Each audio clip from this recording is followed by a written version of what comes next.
আল্লাহর কাছে দোয়া করি, হে মালিক এই ময়দানের সবাইকে হেদায়েতের নূর দিয়ে কবুল করে নেন। আমিন। হ্যাঁ, তো বলতেছিলাম আল্লাহ চাইলে হবে, বান্দা চাইলে।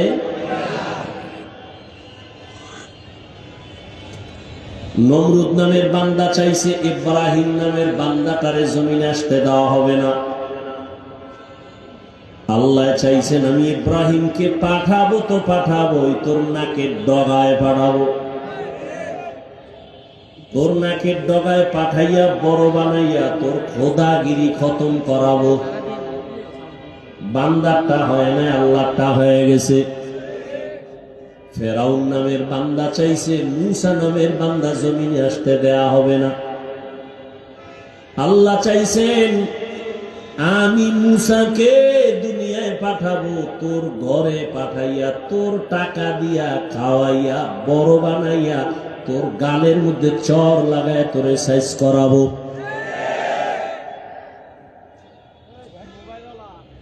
ভারতের ভিতরে ব্রিটিশ বেঈমানের বাচ্চাগুলো চাইছিল ভারতের জমিনে কোনো ইসলামের আলো থাকবে না।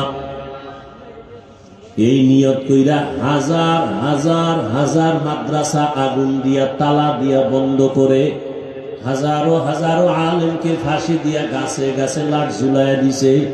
ভারতের জমিনে কোনো ইসলামের আওয়াজ চলবে না, কোরআনের আলো থাকবে না।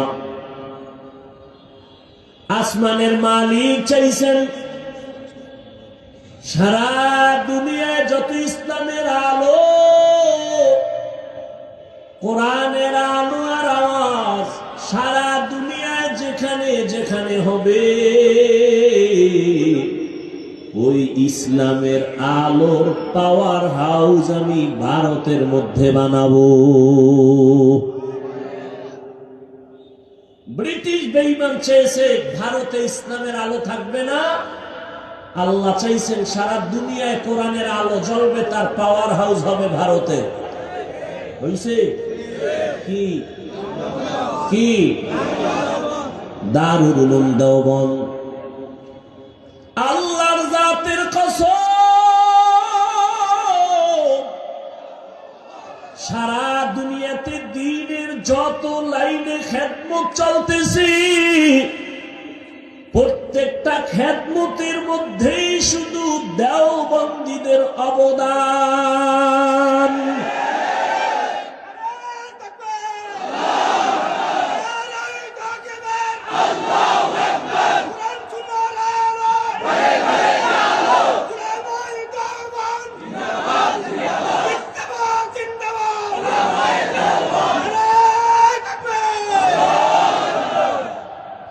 পরিপূর্ণ বাড়াবাড়ি নাই, সারাসারি নাই, একেবারে মধ্যম পন্থায়।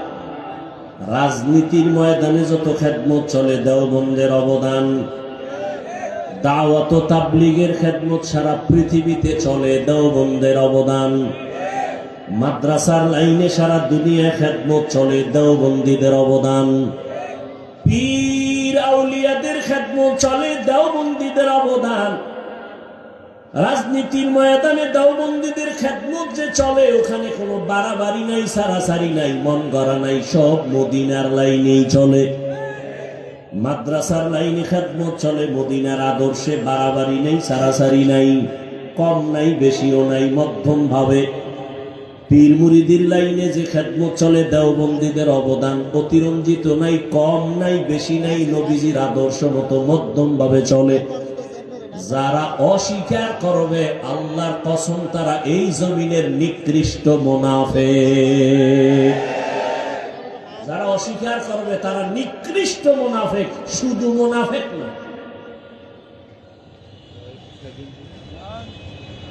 যদি আমি ভেঙ্গে ভেঙ্গে একটা একটা বলি, সপ্তাহে সপ্তাহ চলে যাবে কিভাবে চলতেছে। আল্লাহ হেদায়েত দান করুন। এবার আপনাদের কাছে আমি শুরুতেই বলছি, এলেমও নাই আমলও নাই, আমি সবার দোয়া নিয়ে চলি, খোলামেলা সরল মনে বয়ান করি, সরলভাবে একটু বুঝাবার চেষ্টা করি, বেশি বিচক্ষণ জ্ঞানও নাই আর আলোচনার চিন্তাও আমার মাথায় নেই। আল্লাহর দিকে তাকায় খোলা আসমানের নিচে বসছেন, নির্দ্বিধা আল্লাহর জন্য আমাকে জবাব দিবেন। কোনো দালালি করবেন না, খবরদার। বাংলাদেশে একটা লোকও পাবেন না যে দালাল না, সব দালাল। আমি হাফিজুর রহমান দালাল, তবে কোন নারীর দালাল না, কোন দলের দালাল না, মদিনার দালাল। আমগো যারা দালাল খায় ওরা ভিন্ন দিকের দালাল। ওরা যে দিকের দালাল হোক না হোক, আমি যতটুকু জানি ওরা মদিনার দালাল না, ওরাই আমগো দালাল খায়। আল্লাহ হেদায়াত দান করুন। সত্য কথা বলবেন, একটু লজ্জা করবেন না, সত্যটা বলবেন, মানেন আর না মানেন। আমাকে একটু বলেন তো, বাংলাদেশের মধ্যে দাওয়াত ও তাবলীগের দ্বারা ইসলামের কি কি ক্ষতি হয়েছে? সত্য কথাটা স্বীকার করেন। হয় নাই? সবাই একমত? নাম্বার 2, চরমনাই, উজানি, নানুপুর, বাহাদুরপুর যারা হক পীর, ভণ্ড না, এদের দ্বারা ইসলাম ও মুসলমানের কি ক্ষতি হয়েছে? থাকলে একজনে দাঁড়ান, কোন নির্দ্বিধায় বলবেন যে হ্যাঁ, তাবলীগে যাওয়ার আগে নামাজ পড়তো, তাবলীগ করার পরে এখন গাঞ্জা খায়। চরমনাই যাওয়ার আগে তাহাজ্জুদ পড়তো, চরমনাই যাওয়ার পরে এখন মদ খায়। আছে? 3 নাম্বার প্রশ্ন, দেওবন্দি এবং কওমিদের কারণে, কওমি মাদ্রাসার কারণে আমার দেশ ও ইসলামের, মুসলমানের কি ক্ষতি হয়েছে বলেন? হয় নাই? বিরোধিতা করেন কেন? চরমনের বিরোধিতা কেন? তাবলীগের বিরোধিতা কেন? দেওবন্দি কওমিদের বিরোধিতা কেন? বাতি সব সাদা, কালা চশমা লাগায় কয় বাতি কালো কেন? বলে কিয়ামত আগামীকাল। বাতি কালো না, চোখে সমস্যা। গরু দিয়া খিচুড়ি, কি সুন্দর মজা। সকালবেলা ঠান্ডা ঠান্ডার মধ্যে যখন দিছে, একজনে কয় বেয়াদবি মাফ করবা, আমারে 3 প্লেট দাও। খাইয়া কয় থাকলে আরো দিও। আর একজন ভদ্রলোক এক চিপায় কয় ভাই 100টা বিষ দে, তোর গরুর খিচুড়ি দিস না। কেন? কয় বিষ। কি বুঝলেন? গরুর ভেতরে বিষ না তার পেটে বিষ? তাবলীগ হক, চরমনাই হক, উজানি হক, নানুপুর হক, বাহাদুরপুর হক, পীর মাশায়েখ যারা আহলে হক এরা হক, দেওবন্দি হক, কওমি মাদ্রাসা হক। এদের বিরোধিতা যারা করবে তাদের অন্তর খারাপ।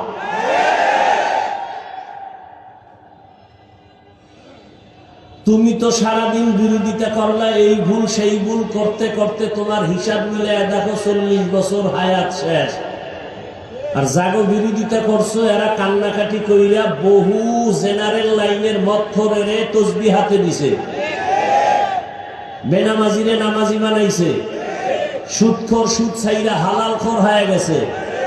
এবার তুমি কি অর্জন করলা, তারা কি অর্জন করলো? কার ধান্দায় পইরা, কার পেছনে ঘুরা ঘুরা দাড়ি কাটলা, নামাজ ছাড়লা, কি পাওয়া? বিনিময় কি হবে জানো? স্বার্থে আঘাত লাগলে দল থেকে নাম কাটবে না, কল্লা কেটে দিবে, কল্লা। সোনার বাংলার রাজনীতি শুনে রাখো, স্বার্থে আঘাত লাগলে দল থেকে নাম কাটে না কল্লা কাটে? তোমারে কল্লা কাটতে বাইরের দুশ্মন ভাড়া করা লাগবে না। তুমি যারে নিয়ে 1 প্লেটে খাও, সেই ছুরি ধারাচ্ছে তোমাকে মারার জন্য। বাগে কম পড়লি গোপন বৈঠকে বলবে অমুকের মাইনাস কর, বাগে কম পড়ছে কম। আমি বানায় বলতেছি, এই চান্দাবাজি আর ধান্দাবাজির রাজনীতি এগুলো। এ সমস্যা কেন? শিয়ালের হাতে মুরগি আমানত। শিয়ালের মুরগি দিয়ে কয় 3 দিন। শিয়াল বলে 1 সেকেন্ড না, জিন্দাও না, মরাও না, পেটের মধ্যে কিমা হয়ে গেছে। শিয়ালের হাতে মুরগি দিলে যা হবে, সুদখোর হারামখোরের হাতে ধর্মের চাবি দিলে তো তাই হবে। হারামখোরের হাতে ধর্মের চাবি দিয়েছে কে? জিবরাইল। কে দিছে? চিন্তা করছে? সুদখোর বেনামাজির হাতে ধর্মের চাবি দিয়েছে কারা? খবর নেই। আমরা বলতে লজ্জা লাগে। ভোটের আগে পচা পায়খানার নামে টাকা খাইছো, তখন লজ্জা করে নাই? হারামখোর, বাথরুমে গিয়ে 10 গ্রাম পায়খানা খাইতা, এরপরে কুমিল্লা শহরে হালাল সাবান কিনা কুলিকর্তা গন্ধ নাই। ভোটের আগে যারা টাকা খাইছো, জাহান্নামের আগুন না দিলে তোর এই গন্ধ যাবে না। ভালো করে লিখে রাখো, জনগণ হারামখোর হলে ওদের নেতারাও হারামখোর হবে। জনগণ সুদখোর হলে নেতাও সুদখোর হবে। জনগণ 5 ওয়াক্ত নামাজি হলে ওদের নেতাও নামাজি হবে। হুজুর ওয়াজ করবেন, রাজনীতি করবেন না, তার মানে রাজনীতি আর ধর্ম আর ইসলাম আলাদা। হ্যাঁ, তোমার চান্দাবাজি ধান্দাবাজি রাজনীতি আর ইসলাম আলাদা, কিন্তু সুলাইমান নবীর রাষ্ট্র চালানো রাজনীতি আর কোরআন, জুলকারনাইন বাদশার দেশ চালানো আর রাজনীতি কোরআন, আর ইউসুফ নবীর মিশর শাসন করার রাজনীতি আর কোরআন, মদিনার রসুলের রাজনীতি আর কোরআন, এটা আলাদা নয়, এক। যদি রাজনীতির ওয়াজ করা না যায়, ওয়াজের স্টেজে রাজনীতির বক্তব্য হয় কেন? রাজনীতির ওয়াজ যদি মসজিদে না চলে, রাজনৈতিক বক্তব্য দিয়ে ভোট চাওয়া হয় কেন? জবাব দিছি একটু আগে, শিয়ালের হাতে মুরগি। আল্লাহ হেদায়াত দান করুন। আরো জোরে বলেন, ইয়া আইয়ুহাল্লাযীনা আমানুত্তাকুল্লাহ। হে দুনিয়ার মুমিন, আল্লাহকে ভয় করো। কাকে? আল্লাহকে ভয় করো। ওয়াকুলু কাওলান সাদীদা। জবানটাকে হেফাজত করো, কন্ট্রোল করে নাও। আল্লাহ এখানে চোখ হেফাজত করো বলেন নাই, কান হেফাজত করো বলেন নাই, চোখ হেফাজত করো বলেন নাই। আল্লাহ বলেন জবানের হেফাজত কর। জবানের কথা বললেন কেন? এর 1 নাম্বার কারণ হলো, আল্লাহ দে জবান জমিনের মধ্যে তোমার আমার বডির বড় একটা নিয়ামত।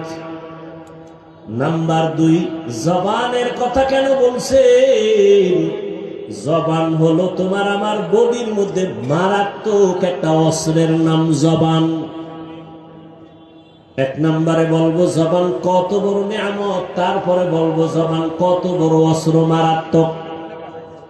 শুনবেন না কলিজায় আগুন লাগছে? হ্যাঁ, ভুল হলে একজনে দাঁড়ায় ধরায় দেন, এখানে কানে ধরে উঠবো আর বসবো। ভুল করা মারাত্মক না, ভুল স্বীকার না করাটা মারাত্মক। কিছুক্ষণ বসবেন, আল্লাহ কবুল করেন। জিন্দেগি মে বন্দগি তু কর নাহি,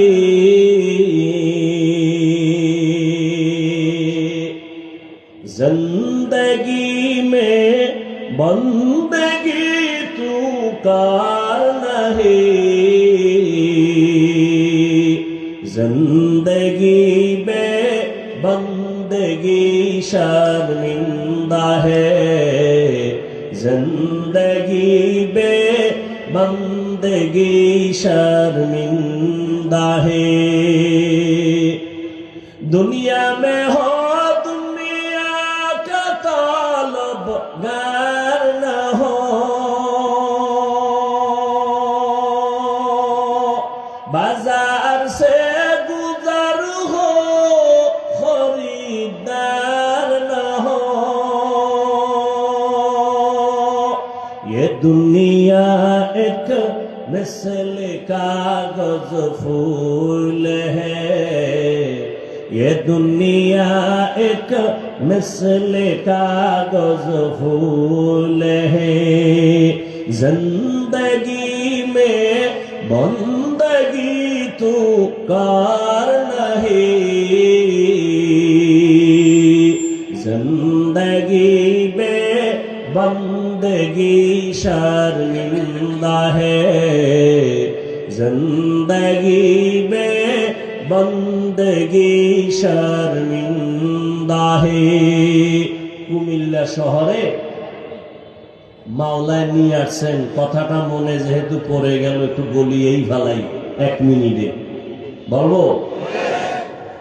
কুমিল্লা জনমের মতো বয়ান করতাম, এক পর্যায়ে গত কয়েক বছর কুমিল্লা ঢুকতেই পারি না, দোয়াইনুস সারা, ঢুকলেই দোয়াইনুস, ঢুকলেই দোয়াইনুস। বুঝেন না ব্যাপার কি? কয় কুমিল্লা আসতে দেওয়া যাবে না, হাফিজুর রহমান জামাত শিবিরের লোক। কে কয়? কুমিল্লার এমপি।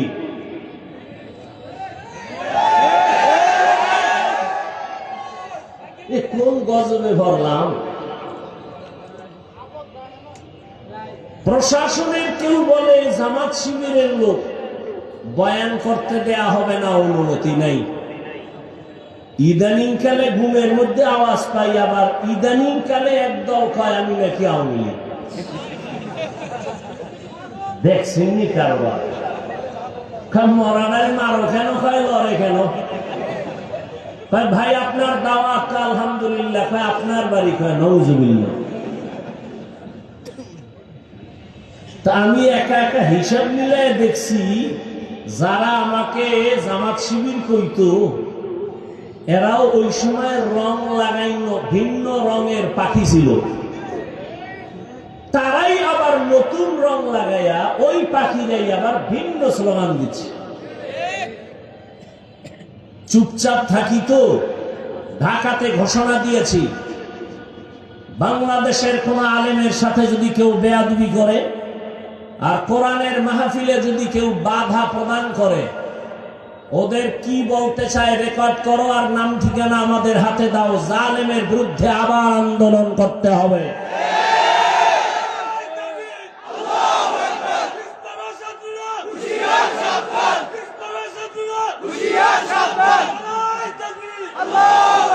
কেউরে লাগবে না, খালি আমার হাতে নাম ঠিকানা দাও। বাংলাদেশে কোরআনের মাহফিলে যারা বাধা দিবে রেকর্ড করো কি বলতে চায়, আর নাম ঠিকানা আমার হাতে দাও। আর কিছু দরকার নাই, আমি দেখে নিব ইনশাআল্লাহ সেই আল্লাহর দুশ্মন বান্দাকে। চরমনাইয়ের মাঠে গত বছর বলে আসছি, কাফনের কাফন রেডি রাখো।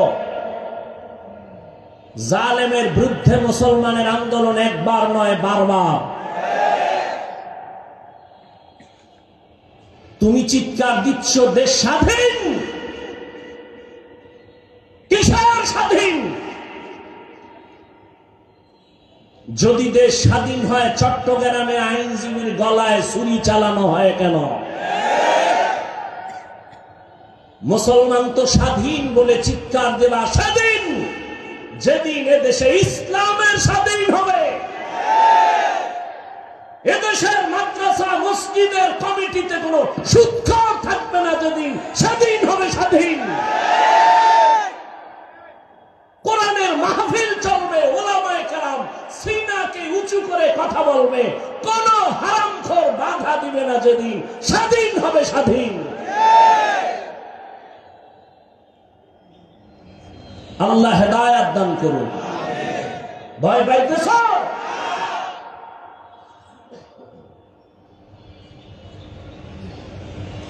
কথা বলতে জানি, বেয়াদবি শিখি নেই। কারে কিভাবে সাইজ করতে হয় বুদ্ধি কারো থেকে শিখতে হবে না। সব বেয়াদব সাইজ করতে 1 ঘন্টা টাইম লাগবে, 1 ঘন্টা মাত্র। চুপচাপ থাকি, এটাই আদব। তবে কিছু কথা বলতে চাই। অদৃশ্য চাপ অন্তরে দিয়া, জবানের উপরে দিয়া বলতে দেয়া হয়নি।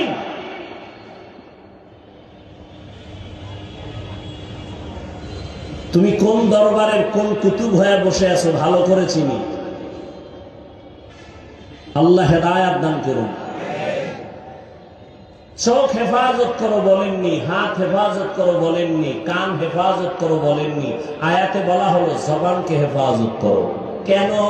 এক নাম্বার জবাব, জবান আল্লাহর দেয়া শ্রেষ্ঠ নিয়ামত। নাম্বার 2, জবান মারাত্মক এক অস্ত্র। নিয়ামত কিভাবে শুনতে থাকেন? উঠা বসা করলে দোয়া করে দিল, শেষ, আজকের জন্য বিদায়। আল্লাহ আমাদের সবাইকে কবুল করেন। আল্লাহর দেয়া বড় নিয়ামত জবান। বলে কেমন? বলে আমি এই মাউথ নিয়ে কথা বলি, আমার কথাটা মাউথ টেনে মেশিনের মাধ্যমে ইউনিট দিয়া হর্ন থেকে বের করে দূরে সরায় দিল। যেই মেশিনগুলো আজকে মাইক চালাচ্ছে, ওই মেশিনকে ফ্যান দিয়া বাতাস দিয়া ঠান্ডা করা লাগে, লিমিটেশন দেওয়া আছে। দীর্ঘ টাইম মেশিনটা চলতে চলতে হঠাৎ করে বন্ধ করতে হবে, না হয় আগুন লেগে যাবে। জিহ্বা নামের এত বড় নিয়ামত, নজর করে দেখো দুনিয়াতে আসার থেকে এই জবানটা নাড়াইয়া নাড়াইয়া কত হাজার কোটি কোটি কথা সাপ্লাই দিয়েছি। একটা সেকেন্ডের জন্য কখনোই জিহ্বা নামের মেশিনটা বন্ধ হয় নাই। কান ব্যথা করে, গাল ব্যথা করে, ঠোঁট ব্যথা করে, কপাল ব্যথা করে, কখনো জিহ্বা ব্যথা করে না।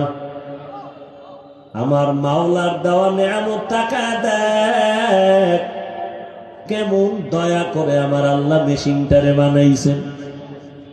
মোবাইলে কথা বলতেছে রে যুবক, মোহাব্বতের আওয়াজের কথা চলতেছে চলতেছে চলতেছে, 5 মিনিট কথা বলবা, তোমার 1 ঘন্টা পরে ফট করে মোবাইল কথা লাইন কেটে গেল। মাথা গরম। এমন মজার কথার মধ্যে লাইন কাটলো কেন? মোবাইলের স্ক্রিনে তাকায় দেখো সমস্যা কি, নেটওয়ার্ক বলে না ফুল নেটওয়ার্ক আছে। ব্যালেন্স চেক করে দেখলাম ব্যালেন্স আসেনি, পুরা ব্যালেন্সও আছে। তাহলে কথা কেটে গেল কেন? ব্যালেন্সও আছে, আমার নেটওয়ার্কও আছে। ভালো করে তদন্ত করে দেখলাম যেই মোবাইলে আমি দীর্ঘ টাইম কথা বলছি, সে মোবাইলের কথা বলতে বলতে চার্জ শেষ হয়ে গেছে। নেটওয়ার্কের সমস্যা নাই, টাকার সমস্যা নাই, নতুন করে আবার তুমি মোবাইলে চার্জ দাও। বলে কত টাইম লাগবে? বলে অনেক টাইমের চার্জ। এবার আধুনিক বিশ্বায়নের যুগে ফাস্ট চার্জার লাগাও, 1 ঘন্টার চার্জ তোমার আধা ঘন্টায় হয়ে যাবে। ফুল চার্জ দিয়া আবার তুমি মোহাব্বতের আলাপ শুরু করো, আনলিমিটেড কথা বলবা, কোনো কথা আর কাটবে না। আবার চার্জ যাবে, আবার যাবে, আবার টাকা ঢুকাও, আবার নেটওয়ার্কের সমস্যা। জিহ্বা নামের মেশিনটা নাড়াইয়া কোটি কোটি কোটি কথা সাপ্লাই দিয়েছ, কোনদিন 1 সেকেন্ডের জন্য জিহ্বা বন্ধ হয় নাই। এটা এত পরিমাণ চার্জ, এত পরিমাণ চার্জ যে আমি ঘুমাইলেও আমার জিহ্বা চলে। আমি ঘুমায় আছি বেহুশ, কিন্তু জিহ্বা চলতেছে। এটার চার্জ এত বেশি, কোনদিন চার্জ দেওয়া লাগলো না। আল্লাহ যদি বলতেন বছরে 1 টাকা দেওয়া লাগবে, দুনিয়ার কেউ কথা বলতে পারত না। 1 প্লেট খানা নিলাম, খানা খাবো, প্লেটের খানার মধ্যে তরকারি নিয়ে তদন্ত করলাম 2 মিনিট, 3 মিনিট, 5 মিনিট। হাত বলে খানা পিওর খাও, চোখ আমাকে অ্যান্সার দিল খাও। লোকমা একটা উঠায় যখন মুখে দিলাম, জিহ্বায় আটকায় দিয়া কয় ভিতরে মিশনা ভেজাল আছে। হাত বলে পিওর, চোখ বলে খানার লোকমা পিওর, জিহ্বায় বলে ঢুকাইস না ভেজাল। কি ভেজাল? হাত বলে ভেজাল নাই, চোখ বলে ভেজাল নাই, জিহ্বা বলে চিকন একটা চুল আছে লোকমার ভেতরে, চুল। লোকমাটা ফেলে দিলাম, এমন রহমতের আমার আল্লাহ সুন্দর একটা জবান দিছেন, এমন সুন্দর আওয়াজ। কে মানুষ কে অমানুষ পার্থক্য আমার হাত করে না, আমার এই জবান করে দিয়েছে। কারণ পশুর পা আছে, হাত আছে, চোখ আছে, কান আছে, সব আছে, কিন্তু কথা বলার আওয়াজ নেই। আল্লাহ আমাকে এত সুন্দর আওয়াজ দান করেছেন। আমার হাত দেখার জন্য এখানে কেউ বসেন নাই, চেহারা দেখার জন্য কেউ বসেন নাই, জবানের কথার মাধুরীতে আল্লাহ আপনাদের বসায় রাখছেন। এই নিয়ামত আমার আল্লাহর। আল্লাহ কয় নিয়ামত পাইয়া শুকর আদায় কর। কেমনি শুকর আদায় করবি? বলে জবানটা নারায় নারায়া দরুদের আমল কর, তেলাওয়াতের আমল কর, আলহামদুলিল্লাহর শুকর আদায় কর, তেলাওয়াত কর, জিকির কর, জবানের শুকর আদায় করো। আল্লাহর দেওয়া বড় একটা নিয়ামত। আমার এই জবান আমারে পরিচয় দেয় আমি একজন আলেম। আমার জবান আমারে পরিচয় দেয় আমি একটা ভালো মানুষ। আমার জবান আমাকে পরিচয় দেয় আমি বেঈমান না মুসলমান। আমার জবান আমাকে পরিচয় দেয় আমি বাতিল না হক। আমার হাত পরিচয় দেয়, চোখ কে? জবান। শুকরে নিয়ামত, নিয়ামত আতা আফজুকুনা, কুফরে নিয়ামত আজকাফত বিরুকুনা। এবার বুঝো জবান একটা মারাত্মক অস্ত্র। বলে কেমন?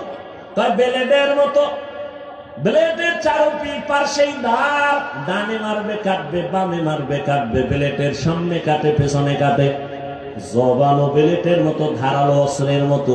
ডানে মারে কাটে, বামে মারে কাটে, সামনে মারে কাটে, পেছনে মারে কাটে। বলে কেমন? জিহ্বাটা নাড়াইয়া নাড়াইয়া এক বিধর্মী কয়েকজনের সামনে বলে আমি আল্লাহ মানি, লা ইলাহা ইল্লাল্লাহ। জিহ্বার এক আওয়াজে কয় তুই এখন ইমানদার হয়ে গেছো। কি হয়ে গেছে? আবার একই জিহ্বা নারায় বলে আল্লাহ মানি, কোরআন মানি, হাদিস মানি, তবে মদিনার নবীর বর্ণিত কোরআনের রাজনীতি মানি না। জবানের এক কথায় তারে মুহূর্তে আবার বেঈমান বানায় দিল। একই জিহ্বায় কত রং। কাদের কুদরত দারি বার কামাল, আনতা রব্বি আনতা হাসবি যুল জালাল, তুহি কাদের জলিলুল্লাহ জাহাদার, বহর হালে তুহি মেরা নিগাহদার। খারাপ লাগে আপনাদের? জবান এমন একটা মারাত্মক অস্ত্র। এই জিহ্বা নাড়াইয়া একটা যুবতী মাইয়া হেঁটে যায়, একটা যুবক সামনে দাঁড়াইয়া দুইজন সাক্ষীর সামনে কয় তুই আমার বউ, আমি চাই তুই আমার বউ হ। মেয়েটা বলে আলহামদুলিল্লাহ, কবুল করে নিলাম। ইজাব কবুল হয়ে গেল, জিহ্বার এক আওয়াজে বউ হয়ে গেল। আবার কলিজার আপন বউ, এই জিহ্বা নারায় যদি বলে তালাক, সাথে সাথে বউ আর বউ থাকবে না। একই জিহ্বার কত রং। বিচারক চেয়ারের মধ্যে বৈশা যদি বলে ফাঁসির আসামিরে বেকসুর খালাস, ফাঁসির আসামি ফুলের মালা পরিয়া বাসায় চলে যাও।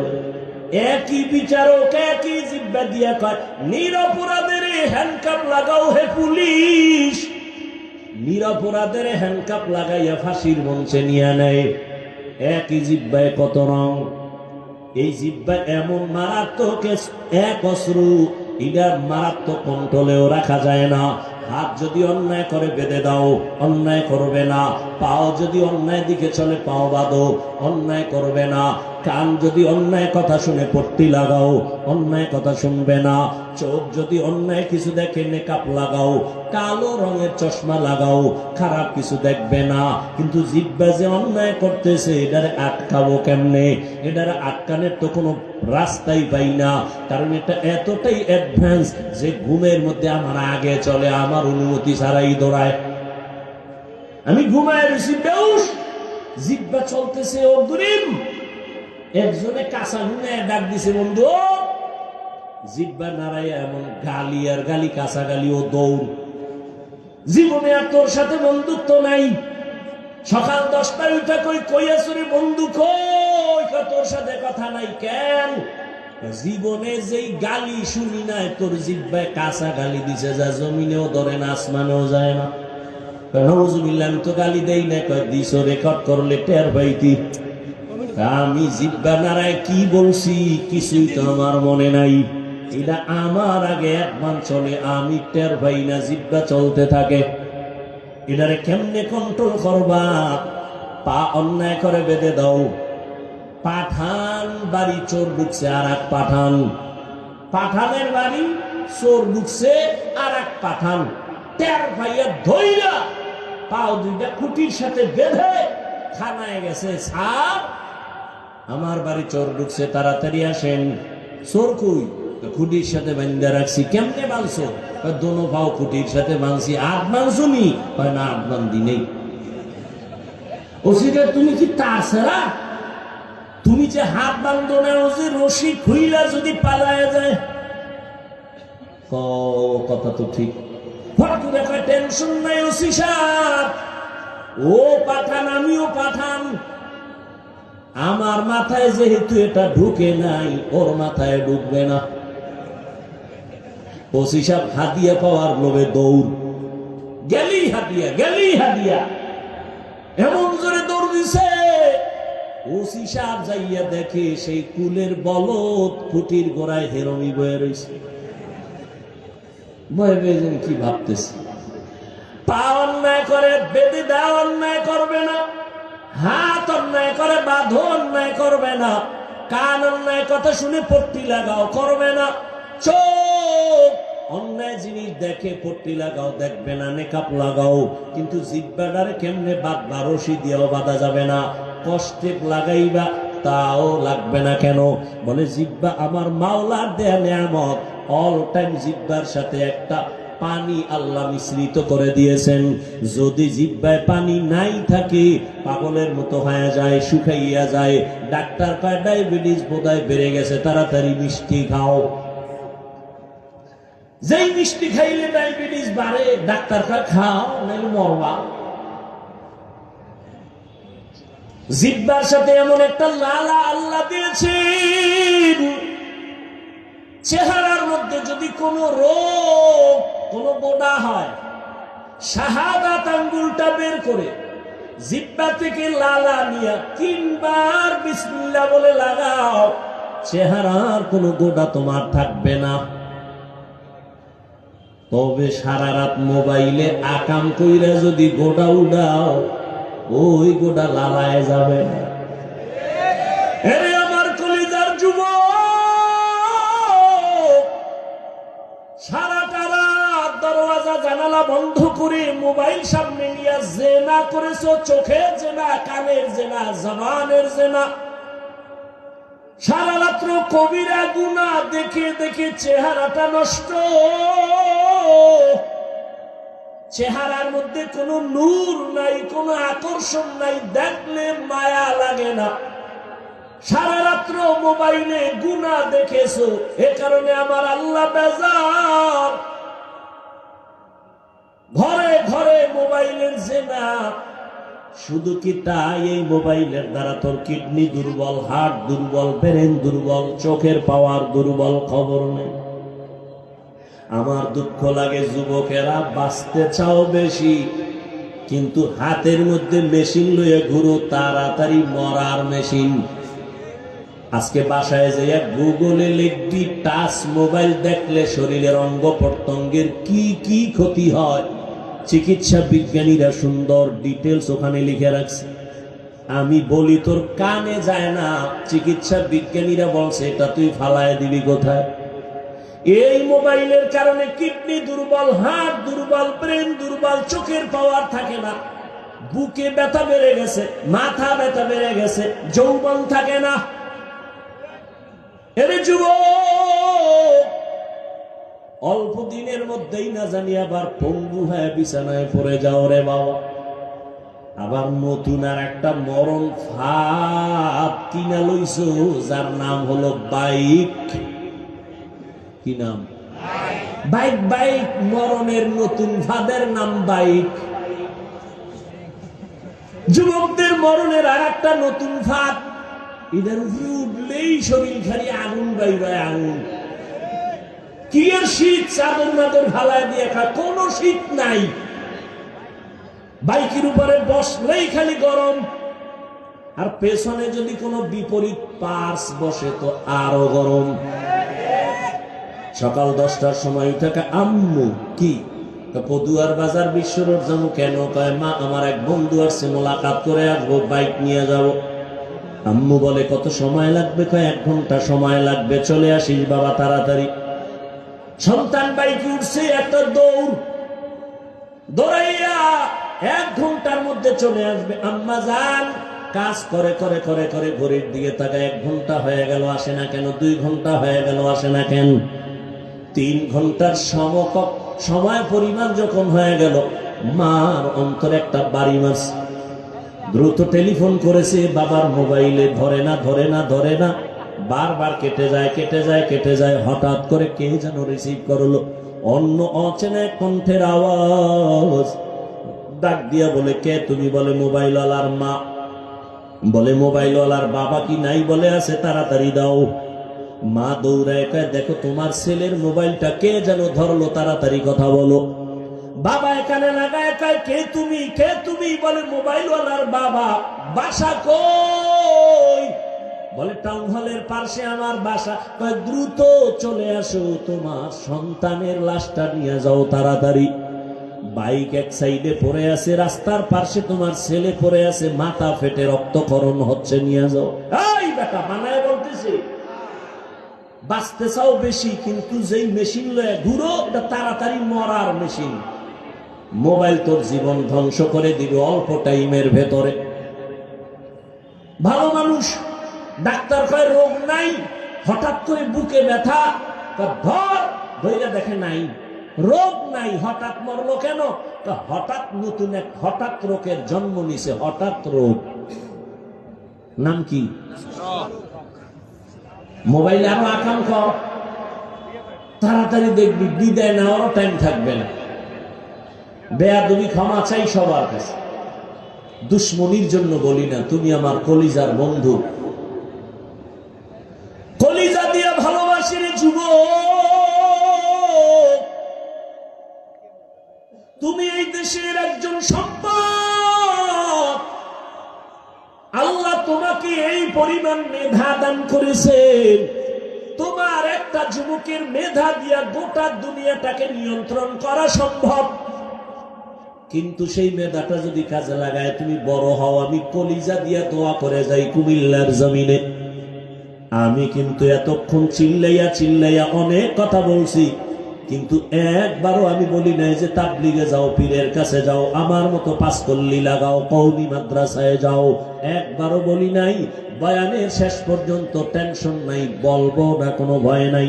বরং আমি যুবকের পক্ষে কথা বলে যাব। রে বাবা, স্কুলে পড়ো ধন্যবাদ, কলেজে পড়ো ধন্যবাদ, আমি তোমাকে সাহস দিয়া যাব, কলেজ ছাড়বা না, স্কুল ছাড়বা না। আমি দোয়া করে যাই, সাহস দিয়া যাই, তুমি একজন ডাক্তার হও, ইঞ্জিনিয়ার হও, প্রফেসর হও। আমি দোয়া করি তুমি একজন ব্যবসায়ী হও, চাকরিজীবী হও। তবে আমার ছোট্ট একটা দাবি, বেয়াদব হইও না। লিকুল্লি শাইইন জিনাতুন ফিল ওয়ারা ওয়া জিনাতুল মারই তামামুল আদাবি। আজ খোদা খাহি মে তৌফিক আদব, বেআদব মাহরুম গাশত আজ ফজলেরা। ও আমার কলিজার যুবক, জবানের কেমনে কন্ট্রোল করবা? কষ্টের দিয়েও বাধা যাবে না, পানি লাগানো। যেহেতু কথাটা বলি এই ফেললাম, একটা ঔষধ দিয়ে যাই। ঔষধ মানবা কিনা জানি না, দিল দিকে ভালোবাসি বিদায় এই জন্য বলে গেলাম। যারা তোমরা রাতের বেলা, রাত্রে ঘুমাও না, কইয়াও লাভ কি? গজবে ধরছে, রাতের ঘুম নাই। এরা দিনের রাত বানায় ফেলাইছে পর্দা লাগাইয়া। অথচ সারা দুনিয়ার চিকিৎসা বিজ্ঞানীরা একমত, লিখে রাখো, মানুষের জীবনের সুস্থতা থাকার জন্য আল্লাহর দেওয়া মহা একটা ফ্রি ঔষধ হলো রাতের ঘুম। আমি হাফিজুর রহমান রাতের বেলা ঘুমাইতে চাইলেও পারি না, বয়ান কইরা কইরা বাসায় যাইতে যাইতে ফজরের টাইম হয়ে যায়। আল্লাহরে কই, আল্লাহ মনে চায় ঘুমাইতে পারি না, বয়ান করে আসছি দ্বীনের মহব্বতে, মাফ করে দাও, সুস্থতার নেয়ামত বাড়ায় দাও। তুই কি কবি? আমি তো বয়ান করে ঘুমাইতে না, তুই কি কবি আল্লাহরে? যে আল্লাহ সারা রাত মোবাইলে জেনা করেছি, চোখের জেনা, কানের জেনা, জবানের জেনা করেছি, ঘুমাইতে পারি না, আল্লাহ মনের আশা ফুরাইয়া দিও, রাস্তায় যেন ঠাডা ভরে মরে যায়। ওরে আমার যুবক, সারা দুনিয়ার চিকিৎসা বিজ্ঞানীরা একমত, মানুষের জীবনের সুস্থতার সব থেকে বড় মহা ঔষধ ফ্রি রাতের ঘুম। দুনিয়ার সমস্ত ডাক্তার যদি এক হইয়া নতুন করে ঔষধ বানায় গবেষণা করে, আল্লাহর কসম রাতের ঘুমের বিকল্প দুনিয়ার কোন ডাক্তার কোন ঔষধ দিতে পারবে না সুস্থতার জন্য। পৃথিবীর সব ডাক্তার এক হলেও রাতের ঘুমের বিকল্প কোন ঔষধ তৈরি করতে পারবে না। দিনে যদি 10 ঘন্টা ঘুমাও, রাতের 1 ঘন্টার সমতুল্য হবে না। وَجَعَلْنَا اللَّيْلَ لِبَاسًا وَجَعَلْنَا النَّهَارَ مَعَاشًا। তবে আবার রাতের ঘুম কিন্তু সারা রাত না, ভালো করে মনে রাখিও, সন্ধ্যাবেলার ঘুম শরীরের ঔষধ না, শেষ রাতের ঘুম শরীরের ঔষধ না। চিকিৎসা বিজ্ঞানীরা বলে রাতের মধ্যভাগের ঘুম হলো শরীরের ঔষধ। এজন্য হাদিসে পাকে রহমতের নবী বলেন, আমি এশার নামাজ পড়িয়েই ঘুমায় যাইতাম, গল্প নাই, কথাবার্তা নাই, এরপরে আবার ভোর রাতে উঠা আমার মালিকের সাথে কথা বলতাম। অতি গভীর হয় রজনী যখন, নীরবে প্রভুর নাম জপিও তখন, প্রভুর করুণা যদি পাইবারে চাও, গভীর রাতে উঠে প্রভুর গুণগান গাও। আজান দৈনিক কয় বেলা দেয়? 5 বেলা না? ফজরের আজান, জোহরের আজান, মাগরিবের আজান, আসরের আজান, এশার আজান। জানা থাকলে বলবা যুবক বাবারা, সব আজান কি একরকম নি? কোন আজানটা আলাদা বলো? ফজরের আজান আলাদা, কি শব্দটা বলো? আসসালাতু খায়রুম মিনান নাওম, অর্থ কি? ঘুমের চেয়ে নামাজ ভালো। আর তুমি ঘুমাইও না, ঠিক মতো পড়িলে নামাজ জান্নাত তোমার ঠিকানা। পশু পাখি কীট পতঙ্গ কেউ ঘুমিয়ে রইল না, মানুষ হয়ে ঘুমিয়ে থাকা ঠিক তোমাদের হবে না। আহাতে মন কঠিন দিনেতে নামাজ তোমায় ভুলবে না, ঠিক মতো পড়িলে নামাজ জান্নাত তোমার ঠিকানা। আমার প্রাণের ভাই বোনেরা, জলদি করে উঠে যাও, ওযু করে তাড়াতাড়ি নামাজ পড়তে লেগে যাও। আহা নবী বেনামাজির শাফাআত করিবেন না, ঠিক মতো পড়িলে নামাজ জান্নাত তোমার ঠিকানা। ঘুমের চেয়ে নামাজ ভালো, আর তুমি ঘুমাইও না, ঠিক মতো পড়িলে নামাজ জান্নাত তোমার ঠিকানা। ফজরের সময় কেন বলা হয় ঘুমের চেয়ে নামাজ ভালো? এশার নামাজের আজানে কেন বলা হয় না ঘুমের থেকে নামাজ ভালো? মাগরিবের সময় কেন বলা হয় না ঘুমের থেকে নামাজ ভালো? জোহর আসর বাদ দিলাম, সেটা তো দিন, কিন্তু মাগরিব এশা তো রাতের অন্তর্ভুক্ত, সেখানে কেন বলা হয় না? ফজরে কেন বলা হয় আসসালাতু খায়রুম মিনান নাওম, ঘুমের চেয়ে নামাজ ভালো? কোন ঘুম? সারা রাতের ঘুম। না, সন্ধ্যা রাতের ঘুম থেকে নামাজ ভালো, শেষ রাতের ঘুম তোমার শরীরের জন্য ক্ষতিকর। আল্লাহ তাআলা তোমাকে এই টাইম বলতেছে, এই টাইমে তুমি ঘুমাইও না, ওই টাইমে তুমি একটু নামাজে দাঁড়াও। রহমতের নবীকে আল্লাহ বলেন, ইয়া আইয়ুহাল মুযাম্মিলু কুমিল লাইলা ইল্লা কালিলা নিসফাহু আও ইনকুস মিনহু কালিলা। রাতের কিছু সময় দাঁড়াইয়া আমার মালিকের ডাকো, রাতের কিছু সময় আমার মালিকের ডাকো। কারণ আল্লাহ ফজরের সময় মুয়াজ্জিনের দিয়ে ডাক দিয়েছে, আমার মাওলার দরবারে হাজিরা দাও। বান্দা তুই যাও নাই, আল্লাহ বেজার না হয় জহুরে ডাকছে, হাজিরায় আসো। জহুরের সময় মসজিদের হাজিরায় তুমি নাই, আল্লাহ আবার ডাকলেন আসরে ডাক দাও, হাইয়া আলাস সালাহ। আসরের হাজিরায় বান্দা তোমাকে আল্লাহ পান নাই। আবার মাগরিবে ডাকলেন, সেখানেও তুমি নাই।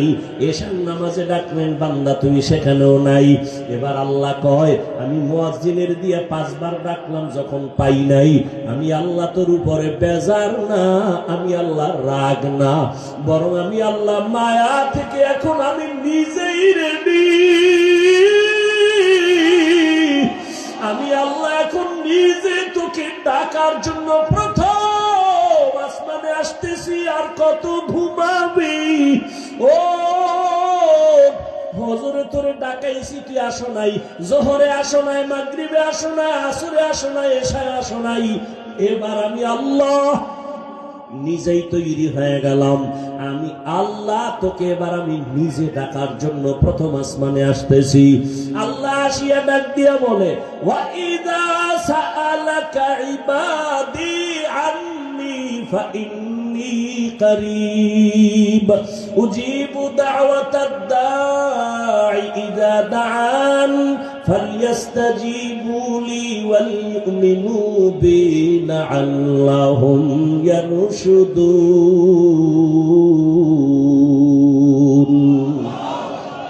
আল্লাহ তাআলা বলে, বান্দা তুই আমারে কই তালাশ করো? ইন্ডিয়া যাওয়া লাগবে না, লন্ডন যাওয়ার কোনো প্রয়োজন নাই। আমি আল্লাহ এখন প্রথম আসমানে হাজির। এই সময় জমিন ঘুমায়, আসমান ঘুমায়, গাছের পাখিরাও ঘুমায়, নদীর মাছ ঘুমায়, ঘরের মানুষ ঘুমায়, নীরব, কোনো আওয়াজ নাই, কোলাহল নাই। এই সময় তুই একটু উঠে আমি মালিকের একবার আল্লাহ বলিয়া ডাক দে রে গোলাম। আমি মাওলাকে যদি জিব্বা দাঁড়ায় ডাক দিয়া বলো, হে মালিক, জীবনে গুনাহ তো কম করি নাই, দাড়ি তো কম কাটি নাই, নামাজ তো কম সারি নাই, মনে চাইছে বেপরদায় আড্ডা দিব, দৌড়ায় গেছি, আর দাড়ি কাটবো না, নামাজ ছাড়বো না, বেপরদায় চলবো না, মা বাবারে কষ্ট দিব না। ও আল্লাহ, তুমি আমারে মাফ করে দাও। আল্লাহ বলে, তুই যদি একটু ডাক দিয়ে আমাকে মুহাব্বতের নজরে ক্ষমা চাও, আমি আল্লাহ মুহূর্তে তোর জীবনের সব গুনাহ ক্ষমা করে দিব। আমি আল্লাহর মতো দয়াময় কেউ নাই, কারণ আমি আল্লাহর ছেলে নাই, মেয়ে নাই, মা নাই, বাবা নাই, আমি আল্লাহ এক। আমি আল্লাহ তোদের বানাইছি আদর করিয়া মানুষ। তুই যখন আমি আল্লাহকে আল্লাহ বলে ডাক দাও, আমি তোর জিব্বাটার দিকে নজর দিয়ে তাকাইয়া থাকি। তুই যখন জবান দিয়া মাকে মা বলে ডাকো, মায়ের কলিজা ঠান্ডা হয়। তুই যখন বাবারে আব্বু বলিয়া ডাকো, বাবার কলিজা ঠান্ডা হয়। ওরে আমি আল্লাহ তাকায় থাকি, তুই আব্বু ডাকো, আম্মু ডাকো, ফাঁকি দিয়া তুই কখন আমি আল্লাহরে একবার আল্লাহ বলে ডাক দিবি। আমি আল্লাহ অপেক্ষায় থাকি, তুই জিব্বা দাঁড়াই আমি আল্লাহরে একবার আল্লাহ বলিয়া ডাক। আমি আল্লাহ তোর দিকে তাকাইয়াছি রে গোলাম। আমার দেওয়া সূর্যের আলো, আমার দেয়া চাঁদের আলো, আমার দেয়া বাতাস, আমার দেয়া নদীর পানি, আমার দেয়া নিয়ামত খাইয়া তুই কই যাইতেছ রে গোলাম? ওরে তুই মাকে চিনছো, মায়ের ডাকো, বাবারে চিনছো, বাবারে ডাকো। ওরে আমি মাওলার আসমানের দিয়ে তাকাইয়ে কি তোর মায়া হয় না? আমার দেওয়া পানি ভোগ করো কি মায়া হয় না? আমার দেয়া সূর্যের আলো ভোগ করো কি তোর অন্তরে মায়া হয় না? যে তোরে টাকা দেয়, খানা দেয়, তার জন্য তোর দিলে এত মায়া। আর আমি আল্লাহ তোরে এত সুন্দর কণ্ঠ দিয়েছি, এত সুন্দর চেহারাটা দান করেছি, আমি মাওলার জন্য কি তোর একটু মায়া হয় না? ও বান্দা, মা বাবায় তোরে কাপড় দেয়, খানা দেয়, মা বাবার জন্য তোর এত মায়া। ওরে আমি আল্লাহ তোর জন্য সূর্য বানাইলাম, চাঁদ বানাইলাম, পানি দিলাম, বাতাস দিলাম, খানা দিলাম। আমার দেয়া জমিনে তুই চলো, আমার দেয়া জমিনের ফসল খাও, আমার দেয়া নদীর মাছ খাইতেছো, আমার দেয়া গাছের ফল খাইতেছো। রে বান্দা, ওরে বান্দা, তোর পিপাসা নিবারণের জন্য ডাবের পানি তুই পান করতেছো। এত গরমের মধ্যে ডাবের পানি কখনো গরম হয় না। আমি আল্লাহ তোরে এত নেয়ামত দিলাম, আমি তোর কাছে টাকা চাই না, বাড়ি চাই না, গাড়ি চাই না। আমি চাই তুই মাঝে মাঝে আমার আল্লাহ বলিয়া ডাকবি। আর আমি আল্লাহকে তুই আল্লাহ বলিয়া মোহাব্বতে ডাকবি। এত নিমো খারাপ, এত নিষ্ঠুর কেন হইছ? ও কুমিল্লার যুবক বাবারা, দুইটা পা যদি আগাইয়া দাও, আমি পাও দুইটা ধইরা বলবো, আর দাড়ি কাটি আমার নবীর কাদাইও নারী যুবক। আর নামাজ বাদ দিয়ে আমার আল্লাহরে বেজার করিও না। যদি কপাল ভালো চাও তওবা করো, এখনো সময় আছে, মনে মনে আমার আল্লাহরে ডাকো। আমার আল্লাহকে বলো, হে আল্লাহ, শয়তানের ধোকায় ভরে গুনাহ করেছি, আর গুনাহ করবো না, দাড়ি কাটবো না, নামাজ ছাড়বো না, বেপরদায় চলবো না। তোমার মতো যুবক তাকায় দেখো, স্কুলে পড়ে, কলেজে পড়ে, দাড়ি কাটে না, নামাজ ছাড়ে না। তুমি কেন পারো না রে বাবা? তোমার মতো যুবক জেনারেল লাইনে থাকিয়া আবার পুলিশ বিডিআরের চাকরি করে, নামাজ ছাড়ে না। তুমি কেন পারো না রে বাবা? তোমার মতো কত যুবক জেনারেল লাইনে পড়ে, নামাজ পড়ে, জেনারেল লাইনে থাকিয়া রাস্তায় গাড়ি চালায়, নামাজ বাদ দেয় না। তোমার মতো যুবক জীবনে মাদ্রাসায় পড়ে না, স্কুল কলেজে পড়িয়া দেখো ডাক্তার, প্রফেসর, ইঞ্জিনিয়ার, নামাজ ছাড়ে না, মা বাবার সাথে বেয়াদবি করে না। তোমার মতো যুবক কর্মচারী কাজ করে, নামাজ ছাড়ে না, নদীতে মাছ ধরে, নামাজ ছাড়ে না, ময়দানে কৃষি কাজ করে, নামাজ বাদ দেয় না। ও যুবক, কি হইল তোমার? কেন নামাজে যাও না? কেন দাঁড়িয়ে রাখো না? আমার মাওলার আযাবের কি তুই মিথ্যা মনে করছো? আমার মাওলার কোরআন কি মিথ্যা মনে করছো? ওরে গুনাহগারের জন্য যে কেমন জাহান্নামের আগুন! ওরে দুনিয়াতে সূর্যের গরম সইতে পারো না, বেতের বাড়ি সইতে পারো না, মশার কামড় সইতে পারো না। ওরে গুনাহ নিয়া নামাজ বাদ দিয়া বিপদওয়ালা হইয়া যদি কবরে যাও, ওই কবরে গেলে দুই পার্শ্বের মাটির চাপ কেমনে সহ্য করবা? ওই কবরে জাহান্নামের আগুনের গরম কেমনে সহ্য করবা? হাসরের ময়দানে সূর্যের গরমে মাথাটা টাস টাস করিয়া ফাটিয়া যাবে, জাহান্নামের আওয়াজ। হাসরের ময়দানটা থরথর করে কেঁপে উঠবে, জাহান্নাম চিল্লায় বলবে, আল্লাহ, বেনামাজি গুলো কই? বেপরদাওয়ালা গুলো কই? গুনাহগার গুলো আমি জাহান্নামের পেটে দাও, আমার পেটে ক্ষুধা। ও আল্লাহর বান্দারা, জাহান্নামের ভয়ে 2 ফোঁটা চোখের পানি ছেড়ে দাও। গুনার কারণে দিলটা পাথর, চোখে পানি নাই। ডানে বামে দেখো কার চোখে পানি। হাতটা বাড়াইয়া দোয়া চাও, কান্নাওয়ালার দোয়া খালি ফেরত যাবে না। আমার মাওলার কাছে অন্তর দিয়া তওবা করো আর বলো, হে মালিক, এই ময়দানে আমার মতো গুনাহগার কেউ নাই। এই জবানের দ্বারা কত গুনাহ করলাম, গীবত করলাম, মিথ্যা বললাম। আজকে থেকে তওবা করলাম, আর নামাজ ছাড়বো না, দাড়ি কাটবো না, বেপরদায় চলবো না। ও যুবক, 2টা পাও ধরে বলছি, আমার মাওলারে আর বেজার করিও না রে বাবা। তওবা করো, মা বাবার দোয়া নাও, ওলামায়ে কেরামের দোয়া নাও, শিক্ষকের দোয়া নাও। ওরে মা বাবার দোয়া ছাড়া জীবন সফল হবে না রে যুবক। জানি না এই ময়দানে কারা মা হারা, বাবা হারাইয়া এতিম। জীবনে আর বাবা দেখবে না, বাবা বলিয়া ডাক দিতেও পারবা না। যারা মা হারাইছো আর জীবনে মা পাইবা না, মা বলিয়া ডাক দিতে পারবা না। ওই মা বাবার জন্য কোরআন পড়িয়া দোয়া করো, দরুদ পড়ে বেশি বেশি দোয়া করো, কান্না করো। আর যার মা বাবা এখনো বেঁচে আছে, পায়ে ধরে বলি দোয়া নাও, দোয়া নাও।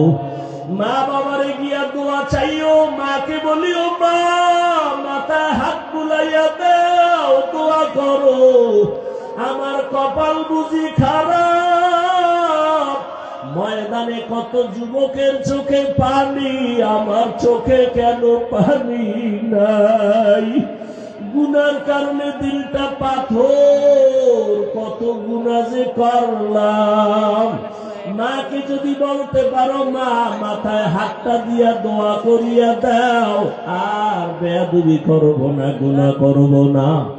মা দেখবা চোখের পানি ছাড়িয়া তোমার মাথায় হাত দিয়া দোয়া করা শুরু করবে।